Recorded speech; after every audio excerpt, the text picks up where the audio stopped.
الا للہ الدین الخالص۔ حسن تو خود صحابی، پھر صحابی کے خلاف اب جنگ شروع ہونے والی۔ حضرت حسن نے کہا یار یہ حکومت کا استحکام اس طرح نہیں بننا، یہاں سارے اطاعت کریں گورنری کی جس طرح میرے باپ کے، یہ جو چھاپا بردار گروپ بنے پھرتے ہیں ادھر ادھر ادھر ادھر، یہ تو نہیں ہونا۔ ٹھیک ہے جی، انہوں نے کہا حضرت حسن رضی اللہ تعالیٰ نے کہا میں جاؤں گا، اور جنگ آئی بخاری شریف کی روایت ہے بخاری شریف کی روایت ہے، بخاری شریف سے باہر نہیں کوئی روایتیں آتی، صحیح بخاری کی روایت ہے۔ اور صحیح بخاری کی یہ روایت جو 2704 اور 7109 7109 اور دوسری جگہ ہے 2704 روایت کے لفظ کیا کہ سیدنا حسن بصری رحمہ اللہ کا بیان ہے کہ جب حضرت علی ابن ابی طالب کی شہادت کے بعد صحابہ کے مشورے کے ساتھ حضرت حسن کو چن لیا گیا، تو انہوں نے کہا کہ اللہ کی قسم حسن بن علی پہاڑوں جیسا لشکر لے کر حضرت معاویہ بن ابی سفیان کے مقابلے میں آئے تھے۔ حضرت حسن نے پہاڑوں جیسا لشکر تیار کر لیا۔ کہتے جی وہ حضرت حسن نے صلح کر لی، جی حضرت حسن نے صلح کر لی۔ حضرت حسن تو جنگ لڑنے کے لیے جا رہے ہیں، صلح کھا کر نہیں تھی انہوں نے۔ صلح جب ہوگی وہ بتاؤں گا کیا کب ہوئی ہے صلح۔ پہاڑوں جیسا حسن نے، پہلے دن حسن کا موقف نہیں تھا۔ یہ کہتے ہیں حضرت حسن اپنے باپ سے ناراض تھا کہ ابا کیوں جنگ لڑ رہے ہیں آپ۔ حضرت حسن کے ساتھ کریکٹر اسیسینیشن جو کیا گیا ہے وہ یہ صحیح روایتوں کو چھوڑ کر کہ ابے کے خلاف تھا، کہتا تھا ابا جی میں آپ کے پیچھے پیچھے ہوں، جنگ لڑ رہا ہوں لیکن میں آپ کے خلاف ہوں، جنگ ٹھیک نہیں آپ لڑ رہے، جنگ بھی لڑ رہے نہیں، یہ نواسب کے پھیلائے ہوئے کام ہے۔ حسن نے اگر یہی کرنا، کہتا بھائی میری کیا ضرورت ہے، کیوں بیعت لیتے ہو، چپ کر کے وہ حضرت معاویہ بیٹھے جا کے ان سے بیعت لے لو، یہ پہاڑوں جیسا لشکر لے جا کے جنگ لڑنے کی کیا ضرورت ہے۔ لشکروں کو دیکھ کر عمر بن عاص نے کہا مجھے تو ایسے لشکر نظر آ رہے ہیں جو اپنے مد مقابل کو فنا کیے بغیر واپس نہیں لوٹیں گے۔ عمر بن عاص رضی اللہ تعالیٰ عنہ وہ صحابی ہیں جو حضرت معاویہ کے ساتھ ہیں اور ہر جنگ میں ساتھ ہیں، اور آخری وقت میں انہوں نے جو اپنی اس گناہ پر توبہ کی ہے نا، وہ میں آپ کو سنا دوں، سارے وہابیوں کو یاد ہے۔ کہتے ہیں جی اتنی لمبی دعا کرو قبر پر کھڑے ہو کے کہ جتنی دیر تک اونٹ ذبح ہو کے بٹ نہ جائے، یہی سناتے ہیں۔ یہ حضرت انہوں نے عمر بن عاص نے کہا کہ میں نے رسول پاک کے بعد ایسے ایسے غلط کام کیے ہیں کہ میں اتنی دعا کرنا شاید اللہ مجھے بخش دے۔ اس میں عمر بن عاص رضی اللہ تعالیٰ کہتے ہیں، یہ سن کر حضرت معاویہ نے کہا عمر اگر دونوں گروہوں نے ایک دوسرے کو مار ڈالا تو پھر پسماندگان کا اور ان ذمہ دار بیوہ عورتوں کا ذمہ دار اور ان یتیم بچوں کا ذمہ دار کون ہوگا؟ واقعی یار یہ کام بڑا چل جانا، یہ قتل و غارت بڑی ہونی۔ تو چنانچہ حضرت معاویہ نے بنی عبد الشمس کے 2 قریشی افراد حضرت عبد الرحمن بن سامورہ اور عبداللہ بن عامر کو بھیجا کہ جاؤ اس شخص کو صلح کی پیشکش کرو اور ان سے مصالحت کا مطالبہ کرو۔ وہ دونوں آئے اور حضرت حسن کے پاس اور صلح امن کی بات چلائی۔ حضرت حسن نے کہا یہاں تو اس جنگ پہ مال ہی بڑا خرچ ہوا ہے، ٹھیک ہے نا، تو اس صلح کی شکل میں اس مال کی کفالت جو یہاں پر کون اس کا ڈن بھرے گا؟ پیسہ تو لگ گیا ٹکا کے، کون بھرے گا اس کا پیسہ؟ ٹھیک ہے نا۔ تو پہلی بات تو یہ ہے کہ یہ حضرت حسن نے جھک کر صلح کی پیشکش نہیں کی، یہ حضرت معاویہ رضی اللہ تعالیٰ عنہ نے کی ہے کہ آپ صلح کریں۔ حسن نے تو کہا جنگ لڑنی ہے، جو مرضی ہو جائے، خلافت کا نظام بچانا ہے۔ وہ جو صلح کی باتیں کرتے رہتے ہیں ہر وقت، جی صلح حسن، حضرت حسن نے صلح کیوں کی؟ حضرت حسن کو صلح کی پیشکش کی، اور قرآن مجید کی سورہ انفال کی آیت ہے کہ جب تجھے وہ صلح کی پیشکش کرے اے نبی صلی اللہ علیہ وسلم تو صلح کر لے، اس ڈر سے نہ کر صلح، میں نے صلح نہیں کرنے کی، یہ بعد میں دھوکہ نہ کرنے، کر لے پھر اللہ نبٹ لے گا ان سے۔ حسن نے تو صلح اس لیے کی، قرآن کہتا ہے صلح کی پیشکش کوئی کرے تو صلح کی پیشکش کو مانو۔ کیوں؟ محمد رسول اللہ صلی اللہ علیہ وسلم نے اقتدار میں ہوتے ہوئے بھی صلح حدیبیہ کے وقت صلح کی، کافروں کے کہنے پر نبی علیہ السلام نے صلح کی پیشکش نہیں کی۔ حضور تو بیعت رضوان لے چکے تھے جنگ لڑنے، جس طرح حسن نے جو جنگ کی بیعت لے لی۔ آپ نے بوٹنگیں اڑا دو صاحب، 1400 صحابہ کرام نے رسول اللہ صلی اللہ علیہ وسلم کے ساتھ عہد باندھ لیا کہ آئے نہیں ہم جنگ کی نیت سے، ہتھیار بھی پورے کوئی نہیں ہے، کسی کے پاس ہے کسی کے پاس نہیں ہے، احرام تو باندھے ہوئے ہیں پر کافروں کے تیور ٹھیک ٹھوک کوئی نہیں، تو حضور کو دوبارہ بیعت لینی پڑ گئی۔ صحابہ سے لی ہوئی بیعت پر بیعت ہوئی ہے، بیعت رضوان۔ ادھر پھر صحابہ نے بڑی زبردستی کا اور بڑی شاندار نبی پر ایمان کا جو مظاہرہ کیا ہے، وہ اللہ نے فرمایا جماعت نے تیرے ہاتھ پر بیعت کی تو گویا ان پر اب اللہ کا ہاتھ ہے۔ تعریف کا جو مقام صحابہ کا ہے وہ ہے، صحابہ کی عظمت اور فضائل کو چھوڑ چھیڑ چھاڑ نہیں کر سکتا، نہ شیعہ کر سکتا تھا۔ آپ کمزور ہیں، بودھے ہیں، آپ کے پاس علم نہیں ہے صحابہ کا دفاع کرنے کے لیے، ہم جو بیٹھے ہیں آپ مانیں کہ آپ صحیح جنرل نہیں ہیں، آپ جنگ نہیں لڑ سکتے، آپ کا مناظرہ کمزور ہے، آپ کی منطق کمزور ہے، آپ کا فلسفہ کمزور ہے، آپ کی غلط معقولات کی بنا پر ہمیں بدنام نہ کریں۔ اگر آپ ٹرین نہیں اور گولی آپ کو چلانی نہیں آتی اور ہدف پر نشانہ لگانا نہیں تو ہم کو آگے کریں۔ مرتضیٰ لیے مرتضیٰ کے ماننے والے ہیں، ضرب رکھ کے لگائیں گے، کوئی مرہب باقی نہیں بچے گا۔ ہم کوئی تمہاری طرح ہیں کہ احد میں جس طرح سے بہت سے لوگ جنگ چھوڑ کر چلے گئے اور پھر تم لوگ بھی اسی طرح پہلے سے شور مچانا شروع کر دیتے، مولوی اسحاق صاحب یہ کہتے ہیں اور کاشف صاحب یہ کہتے ہیں۔ ہم تمہاری طرح نہیں ہیں، ہمیں پیش کرو نا جن کے مقابلے میں صحابہ کے دفاع میں پیش کریں۔ تم مان لو جاہلو، تم کو آتا ہی نہیں مناظرہ، کمزور آدمی، ہمیں پیش کرو جو ان کے مقابل کے ہیں۔ بدر کے اندر جس وقت رسول خدا نے انصار کو نکالا قریش کے مقابلے میں، تو قریش نے کیا کہا؟ قریش نے کہا محمد رسول اللہ صلی اللہ علیہ وسلم کے ماننے والوں، تم مدینہ ہو اور اہل مدینہ سے ہماری کوئی جنگ نہیں ہے، نکالو ہمارے اپنے بھائی بندوں کو، قریشیوں کو جو تمہارے ہاں ہجرت کر کے آگے، جھگڑا تو ان سے تھا، تمہیں ہم نے مار کے کیا لینا، تم ہمارے مقابل کے نہیں ہو۔ مقابل کا آدمی نکلنا چاہیے نا۔ رسول خدا نے بیعت لی ہے، بیعت رضوان، اور ہتھیار نہیں تھا، نبی کو دوبارہ سے بیعت لینی پڑ گئی۔ نبی نے کہا ہتھیاروں کے بغیر ہی جنگ ہوگی، ہتھیار اگر پورے نہیں تو اس میں کون سی بڑی بات ہے، مومن ہے تو بے دیگ بھی لڑتا ہے سپاہی۔ صورتحال سمجھنے کی کوشش کریں، جہاں تعریف ہے وہاں تعریف ہے، جہاں نہیں ہے وہاں نہیں ہے۔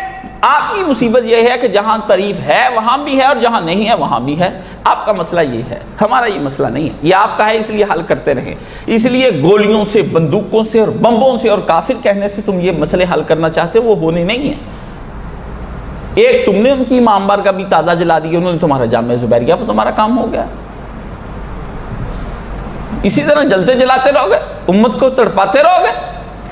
امیر المومنین نے کہا اچھا یہ اگر بات ہے تو انہوں نے جو صلح کی جنگ چلائی اور دونوں نے حضرت حسن کے پاس آئے، صلح امن کی بات کی۔ حضرت حسن نے کہا یہ ڈن بھر دو، کام ہو جائے گا۔ انہوں نے کہا امیر حضرت معاویہ آپ کو فلاں فلاں پیشکش کرتے اور کچھ مطالبات کے طلبگار ہیں، میں کچھ پیشکشیں کروں گا آپ کو،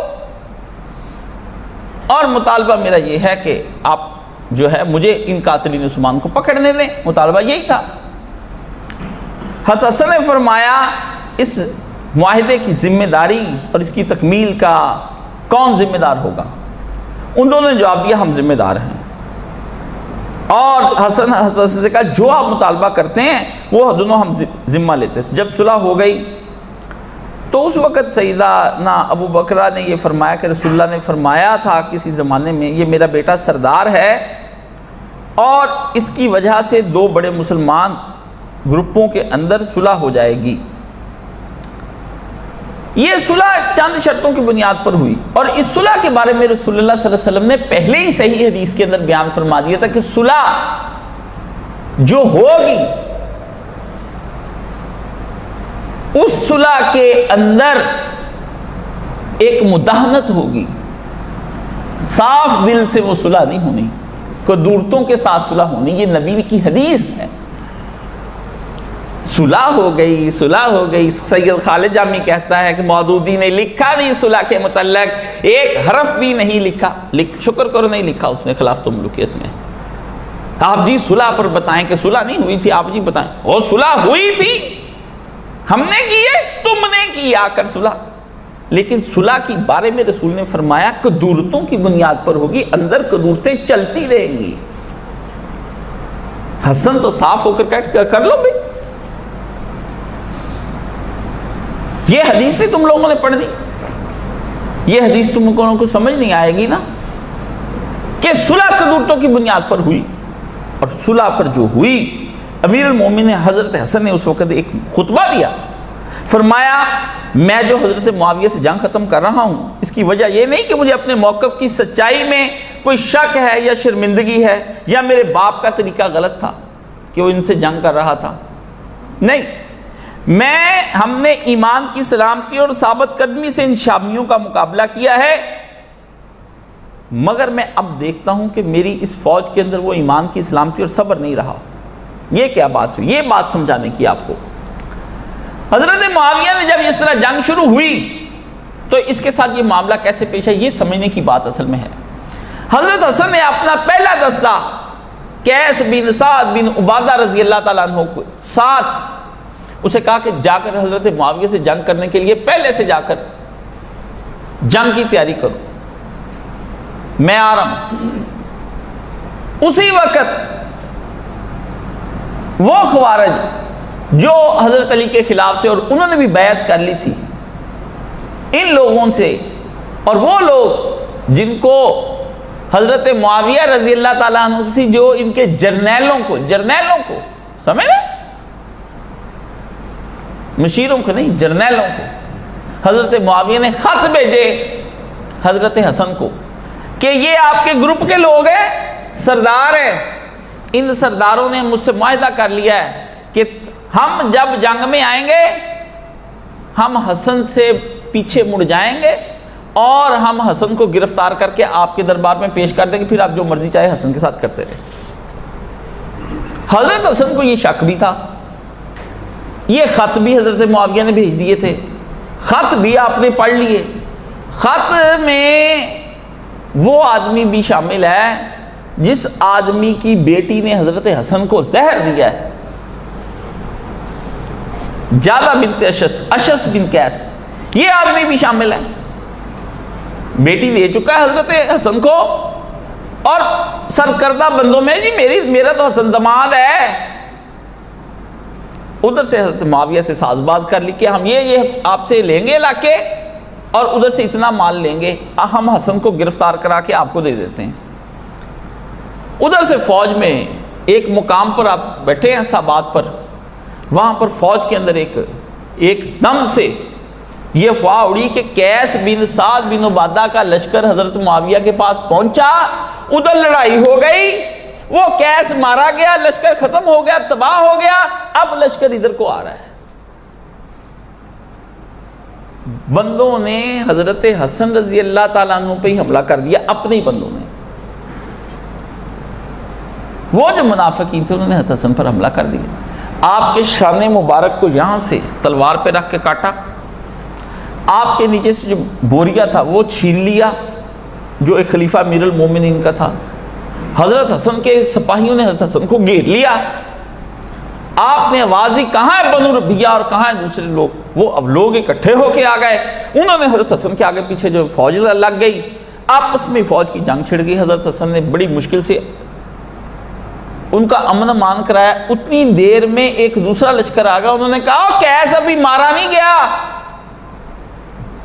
قیس نے تو فتح کر لیا وہاں پہ, قیس اب ادھر آ رہا ہے. ایک نے یہ بات اڑا دی, فوج کے بندے وہ جو تھے منافق ہو گئے تتر بتر, ان کا لاجک اب پہلے خبر آئی, یہ دوسری جب آئی یہ بندے ٹھنڈے ہو کے بیٹھ گئے. انہوں نے کہا اب حسن ہے, ہمیں نہیں چھوڑنا. حضرت حسن نے ساری صورتحال دیکھ لی. آپ نے دیکھا یہ امت اس قابل نہیں ہے, پہلے تو میرا ابا ستایا, پھر میرے پیچھے پڑ گئے, اب یہ منافقت دکھا دی, اندر بک بکیے ہو گئے, ادھر سے لیٹر آ گئے, گات تو ہوگی پکی. ہم خلافت کو کیسے مضبوط کر لیں؟ امت ہی جب چاہتی, یہ عوام کل انام بل ہم ذل,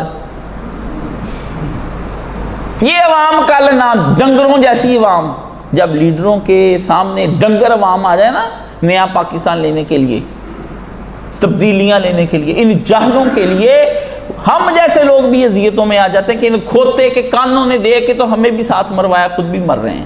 او جی چیک کر لو، چیک کر لو، رپڑ مکاؤ جی، فرسٹریشن ختم کرو جی.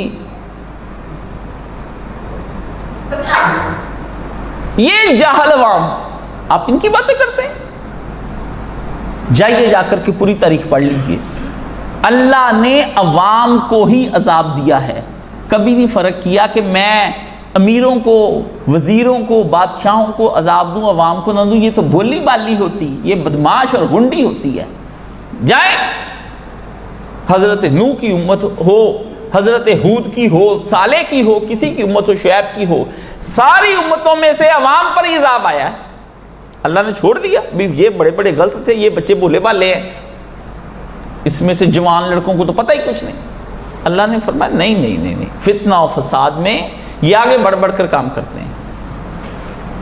عوام نے حضرت صاف کہہ دیا حضرت حسن نے کہا ٹھیک ہے بھئی فیصلہ لو جی. ہم جو کل گرفتاریاں دیکھے ذلیل ہونا ہے، ہم عزت کے ساتھ صلح کر کے فارغ نہ کر دیں معاملہ.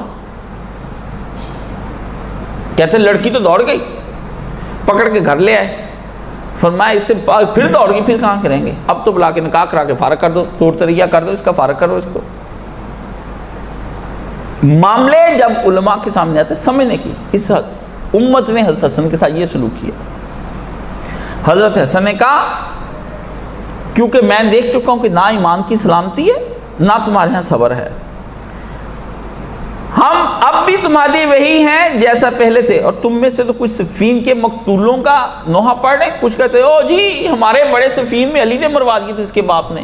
یار اور کتنے بندے قتل کرے، کچھ نہروان کے مقتولوں کو رو رہے ہیں، اور تم میں بددلی اور انتشار پیدا ہو گیا ہے اور تم جنگ کے قابل نہیں رہے ہو، اور جو باقی ہیں وہ مدد کرنے سے میرے انکاری ہو چکے ہیں.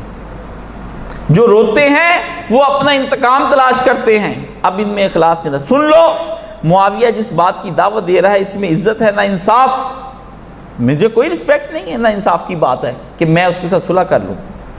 اگر تم موت کو قبول کرنے کو تیار ہو تو میں اس کی صلح کی پیشکش کو واپس کر دوں گا، اور تلواروں کی دھاروں کے ذریعے سے اللہ جو فیصلہ کرے سو کرے، اور اگر چاہتے ہو تو صلح کر لوں گا، اور اس کے لیے تم سے فیصلہ لے لوں گا. ہر طرف سے آوازیں آئیں ہم زندہ رہنا چاہتے ہیں، ہم صلح کرنا چاہتے ہیں، ہم زندہ رہنا چاہتے ہیں، ہم صلح. سن لیا، جنگ نہیں لڑنی، اب نہیں لڑنی، خلافت جا رہی ہے ہاتھ سے، خلافت ہاتھ سے جا رہی ہے، امت زندہ رہنا چاہتی ہے.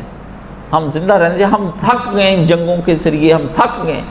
یہ بڑوں کے کیے ہوئے فیصلے چھوڑ دو، ان کے فضائل بہت بلند ہیں، وہ جنت میں چلے گئے ہیں، لیکن فیصلہ تو اپنی جگہ پہ خراب ہو جاتا ہے. حضور کے 50 صحابہ غزوہ احد پر کھڑے ہیں، اور حضور نے کہا نیچے نہیں اترنا جب تک میں آرڈر نہ کروں. وہ 40 اتر جاتے، 10 وہاں پر ہیں. وہ 40 کے 40 کو اللہ نے بھی معاف کر دیا، رسول اللہ نے بھی معاف کر دیا، وہ جنت میں چلے گئے. لیکن آپ کی احد کی شکست تو شکست ہی کہلائے گی، وہ فتح بن گئی. نبی کے داندان مبارک شہید ہوئے، خود کی کڑیاں جو رسول اللہ نے پیر رکھا تھا لوہے کا، وہ آپ کی ان گال مبارک میں گھس گیا. رسول علیہ السلام کی پیٹھ جا کر کے اوپر سے زمین پر لگی، حضور کے گھٹنے پر اور پیٹھ پر چوٹ آ گئی، حضور گر گئے گڑھے کے اندر. صحابہ کی یہ گردنیں اتر اتر کے احد کے میدان میں سج گئیں. آ گیا حضور کے مقابلے کے اندر ابو سفیان، اور کھڑا ہو کر کہنے لگا اولو حبل، حبل بلند رہے. کبھی یہ نعرہ نہیں لگا تھا. اس نے کہا ہمارا زندہ جے جے ہو حبل کی، یہ نعرہ اس نے لگایا. کیا کہا؟ جے ہو حبل کی. جے کیا ہوتی؟ جیت ہو، اور اس کے دعوے. نبی کے سامنے نعرے لگ گئے. کس کی وجہ سے لگے؟ وہ بندے جو اپنی ڈیوٹی پر نہ کھڑے رہے اور ڈیوٹی سر انجام نہ دی. یہ اتنا کچھ سننے کو مل گیا، اتنا کچھ ہونے کو مل گیا. آپ جب کہتے ہیں یہ تنقیص ہے، تو یہ آپ کا دماغ چلا ہوا ہے، آپ کو تنقید کی تعریف نہیں آتی ہے اور تنقید کی تعریف نہیں آتی۔ آئیے ہمارے سامنے حد قائم کیجئے منطق کے اصولوں کے مطابق۔ ہم ان سے پوچھے ہیں کہ تنقید اور تنقید کی حد تام کیا ہے اور ناقص کیا ہے، آ کر بیٹھیں یہ ملانے ہمارے سامنے، ہم ان سے پوچھیں گے۔ یہ تو تعریف تک نہیں جانتے۔ آئیے تو صحیح پہلے تعریف تو کریں۔ آپ کہتے ہیں پینسل کس کو کہتے، تو اب بیٹھیے سامنے ہمارے، بیٹھیے بتائیے پینسل کس کو کہتے ہیں۔ آپ کو تو پینسل کی تعریف تک نہیں آتی، کس کا کہتے ہیں؟